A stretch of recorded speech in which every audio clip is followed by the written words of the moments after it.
Oi pessoal, bom dia. Vou começar de novo minha gravação aqui porque eu perdi a anterior.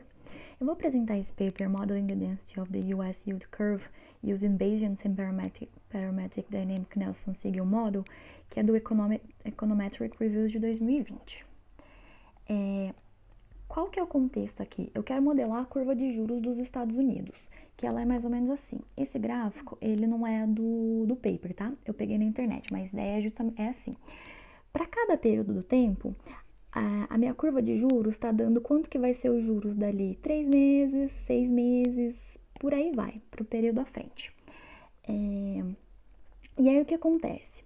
Normalmente a literatura usa esse modelo do Nelson-Siegel para estimar. Ele usa tanto com parâmetros fixos, que é esse de NSN, quanto com um parâmetro mudando de forma contínua ao longo do tempo, que é esse de NS-TVP, que a gente vai ver mais para frente.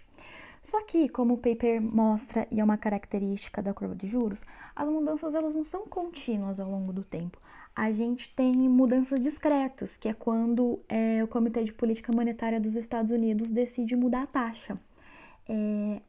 Dos dados que a gente vai estar usando vai ser os yields mensais da taxa das treasuries americanas de janeiro de 70 até dezembro de 17. Os autores fazem uma modificação comum que a literatura faz, que é usar os yields com cupom zero. Por quê? Normalmente, esses títulos pagam valores antes do vencimento, que são os cupons. Só que isso dificulta um pouco o trabalho. Então, a gente faz essa modificação para eles serem, para os juros que a gente está trabalhando, ser de zero cupom. Esse primeiro modelo que a gente usa, que é o Nelson-Siegel com os parâmetros fixos, é o quê? Essa daqui é um modelo padrão, o Nelson-Siegel, que ele é em forma de fatores, que é o quê? O primeiro fator é o nível da curva de juros, o segundo fator é a inclinação da curva de juros e o terceiro fator é a convexidade da curva de juros. E a gente está usando esses lambda, que é a taxa de decaimento. O Diebo e alguns colegas, eles fizeram uma modificação nesse modelo de Nelson-Siegel, que é o quê? A minha taxa de juros, ela vai ter essa matriz B, que é a matriz dos factor loadings, que cada linha dela, a gente vai aparecer esses parâmetros aqui, como vocês podem ver. A matriz F é uma matriz dos coeficientes autorregressivos. Ela é uma matriz diagonal e os parâmetros são fixos no tempo. A matriz R é a matriz de covariância dos erros, desses erros eta, que eles são, segundo os autores, eles não mostram no paper principal, eles mostram no apêndice. Mas segundo os autores, eles são estimados de forma parcimoniosa e na forma como eles são estimados, pelo que eu entendi, é MLI. Eles são fixos no tempo. O θ, que é o meu parâmetro de interesse, aqui nesse caso, nesse caso ele vai ter parâmetros constantes, que vai ser o modelo base que a gente vai estar trabalhando. Então, como que essa curva muda? Se a gente tem que o B, ele muda, o F são os fatores, o eta é o erro, que como a gente vai ver aqui nesse caso, ele vai ser uma matriz constante no tempo por causa do R. E os nossos fatores, eles vão mudar aqui por causa do F, que eles são regressivos, o F'inho. A F, que é a matriz dos coeficientes, ela é constante. E o meu erro, aqui nesse caso, também vai ter uma forma constante no tempo, porque o meu parâmetro θ vai ser fixo. E aqui ele está usando 20 graus de liberdade. Qual que é o modelo que a literatura tem usado bastante? É esse Nelson-Siegel Time Varying Parameters, que é o quê? Esse daqui é o nosso modelo Nelson-Siegel normal. A gente está trabalhando com essa estrutura de fatores também com a matriz B, igual à anterior. A matriz F é igual à anterior. Só que o que a gente tem de diferente aqui? Primeira coisa é que o nosso θ, ele vai mudar ao longo do tempo da matriz dos erros dos fatores. A segunda coisa que é o quê? Eu faço uma decomposição da matriz sigma, que é a variância covariância do θ. Eu faço dessa forma aqui, tá? E o que acontece? A matriz H, ela é uma matriz diagonal, que os fatores são o exponencial do HI de t, que é dado aqui. Além disso, eu vou estar trabalhando com o inverso dessa matriz aqui. Tem algumas características melhores em trabalhar com esses valores no inverso. Então, o alfa vai ser os elementos dessa matriz inverso do A transposta, e o mi vai ser os elementos aqui da média do θ no tempo. E aí, o que os autores propõem de diferente? Aqui eu tenho o meu Nelson-Siegel normal, né? E aqui o que eu começo? Eu tenho a minha forma dos yields como fatores, ok. Eu tenho a minha matriz do que a gente chama dos erros de medidas constante no tempo, ok. E o que ele faz de diferente é aqui, ó, dos meus fatores. Aqui é igual ao anterior, do que a gente viu do F, e o que vai mudar são os erros no tempo, os erros dos fatores, que vai ser, a gente coloca ela como normal.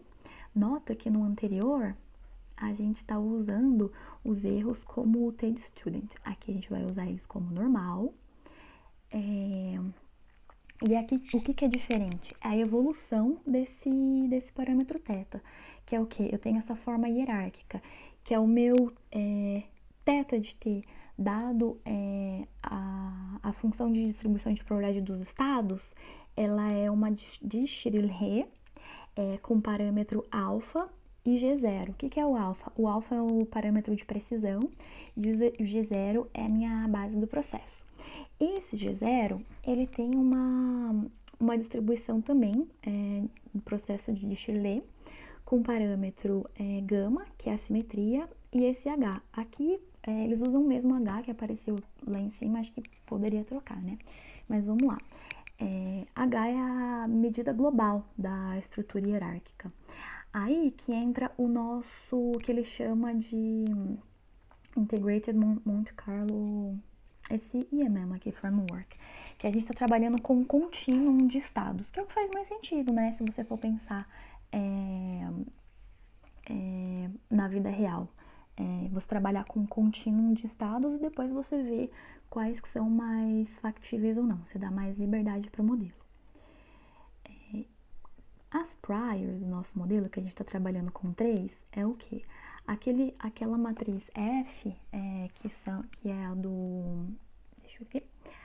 A matriz F, que é a dos fatores de autoregressivos, eu tenho ele faz essa transformação, VEC-F, que é para transformar a matriz em coluna, em vetores coluna. Ela é uma multinormal padrão. A variância dos erros, ela é uma inverse gama.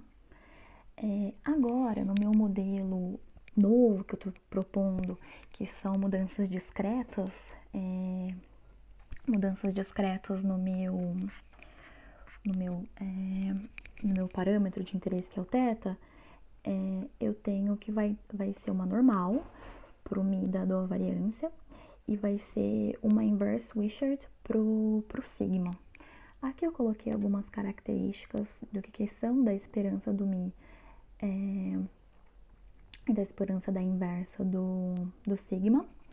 Além disso, eu vou precisar, eu tenho outros 2 parâmetros que eu tô trabalhando, que é o parâmetro de precisão e o parâmetro de simetria, que eles vão ser gama, ambos vão ser 2 e 1. E aí, o que acontece? Eu preciso fazer a simulação da posterior. O que acontece nesses casos do Nelson-Siegel atualmente? fica muito difícil de você trabalhar com ele. Você não tem uma forma fechada, que foi o que a gente viu no nosso curso. Então, como que o autor faz para lidar com esse problema? Primeiro, eu vou começar aqui, tirando o M o passo da iteração que a gente viu, que poderia ser, o milésimo seria o burn-in, aí depois do milésimo primeiro seria o que a gente ia usar. Então, vão ser os nossos passos na iteração. Então, a primeira coisa que eu vou fazer é tirar o fator dessa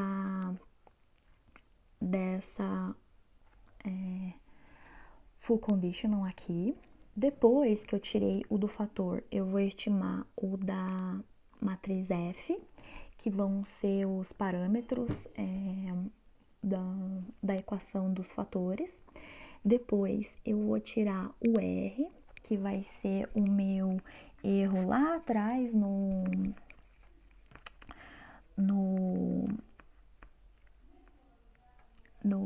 minha primeira equação.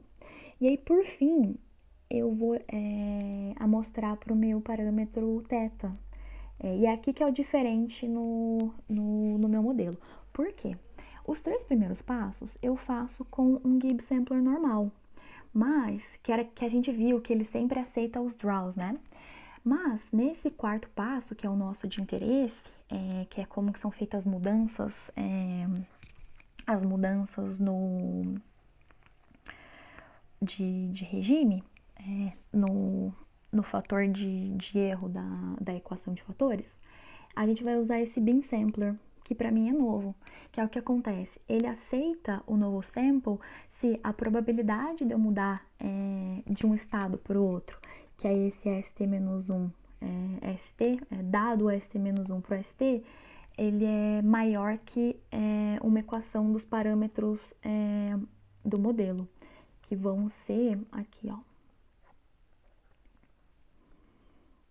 que vão ser esse alfa e essa precisão, pelo que eu entendi.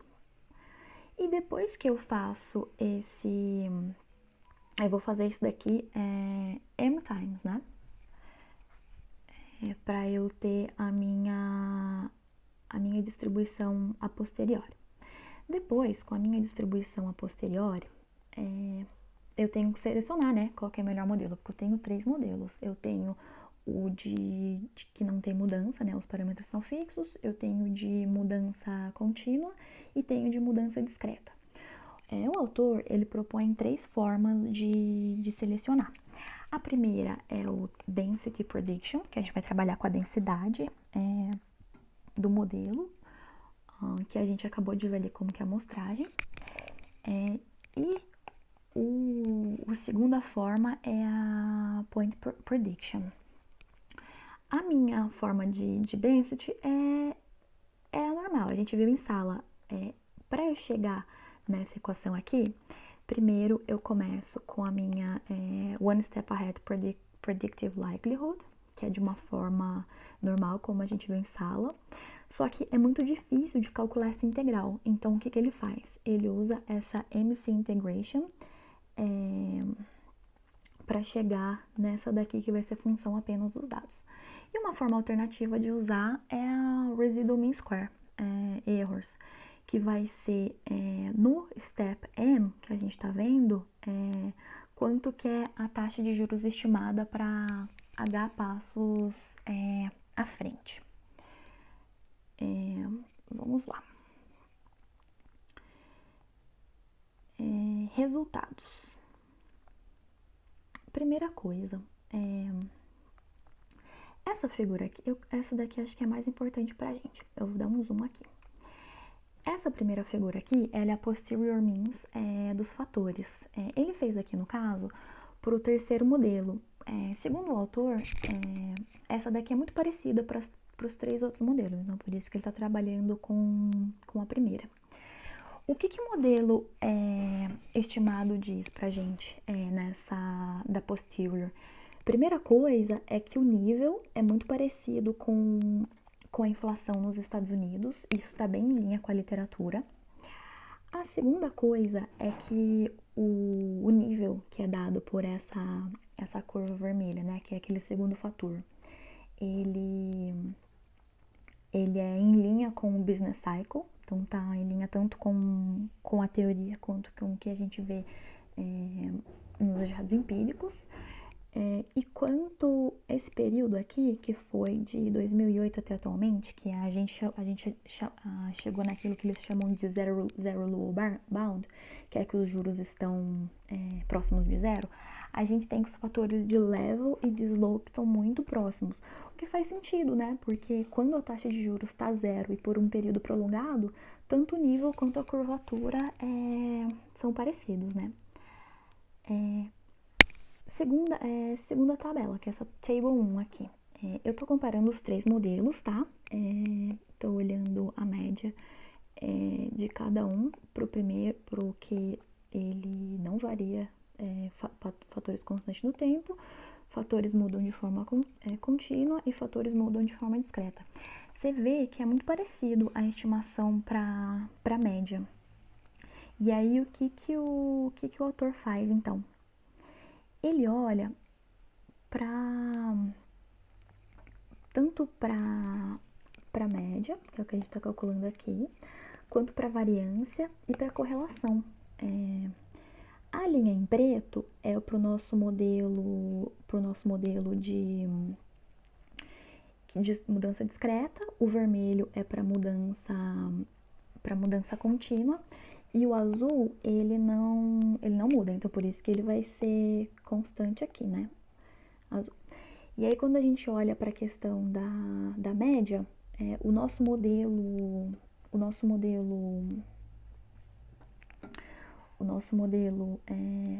que a gente está propondo agora, que é esse IMM, ele tem bastante variação. Aqui é no nosso teta.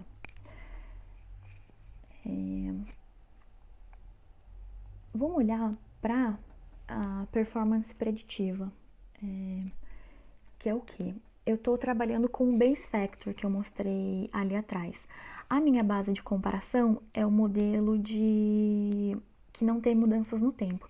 Então, estou aqui comparando tanto com o modelo de mudança contínua, quanto com o modelo de mudança discreta. O que a gente percebe? A gente percebe que os dois são superiores, mas quando a gente está olhando para prazos mais longos dos juros, você vê que essa superioridade desses dois modelos diminui.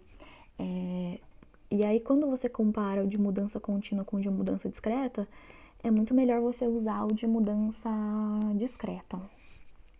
Agora, o autor ele faz um corte na amostra que é para eu trabalhar com os juros só depois de 1985. Por quê? Porque desse de 70 a 85 ele é conhecido como um período de grandes experiências na política monetária dos Estados Unidos. Então tinha muita volatilidade naquele período. Então o que a gente percebe aqui nesse caso? Quando você está trabalhando com uma amostra mais bem comportada, com menos outliers, eu diria. A primeira coisa é que a superioridade em relação ao modelo de parâmetros constante diminui. A gente também percebe que ao longo do tempo a superioridade vai diminuindo, mas o modelo de mudança constante, na ponta, para as taxas de juros mais longas, ele começa a ser pior do que os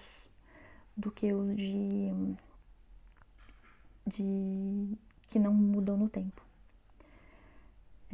Enquanto que o nosso modelo proposto, ele continua sendo superior aos dois. Clusters, aqui é no caso que são nos períodos que eu tenho os parâmetros muito próximos, não tenho mudanças de regime. Quando eu olho para a amostra toda, eu tenho que o modelo aponta para 6 tipos de clusters. Então, são 6 regimes nos dados. O autor comenta, mas ele não mostra, que quando eu coloco para os regimes terem pelo menos 7 anos, a moda vai para 3, o que, segundo o autor, está em linha com o que a gente pensa na literatura de macro, que é o que? Eu tenho o período de 70, mais ou menos 85, foi esse período de grandes experimentos na política monetária. Eu tenho um período relativamente tranquilo entre 85 e 2008, e eu tenho um período do Zero Low Bound, que é as taxas de juros próximos a zero, depois de 2008. E aí, dado esses gráficos, qual que é a conclusão?